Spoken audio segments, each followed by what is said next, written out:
महत्वाची बातमी, मालवणमधील बांधकाम सल्लागार चेतन पाटीलला अटक करण्यात आली आहे। चेतन पाटीलला सिंधुदुर्ग पोलीस आज कोर्टामध्ये हजर करणार आहेत। चेतन पाटीलला काल कोल्हापूर पोलिसांकडून ताब्यात घेण्यात आलेलं होतं। मालवणमधील पुतळा दुर्घटना प्रकरणामध्ये चेतन पाटीलला आता अटक झाली आहे।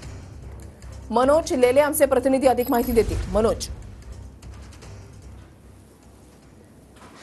नक्कीच वृषाली, काल पहाटे चेतन पाटील या बांधकाम सल्लागाराला कोल्हापूर एलसीबीच्या पोलिसांनी ताब्यात घेतलेलं होतं आणि त्यानंतर त्यांच्या सुरक्षेमध्ये चेतन पाटील याला काल दुपारपर्यंत मालवण पोलीस स्थानकात या ठिकाणी आणण्यात आलेलं आहे। अत्यंत चेतन पाटील याच्या बाबतीमध्ये अत्यंत गुप्तता या ठिकाणी पोलीस बाळगताना पाहायला मिळत आहेत। काल सायंकाळी जवळपास 2 ते 3 तासांची चौकशी केल्यानंतर चेतन पाटील याला मालवण पोलिसांनी या ठिकाणी अटक दाखवलेली आहे।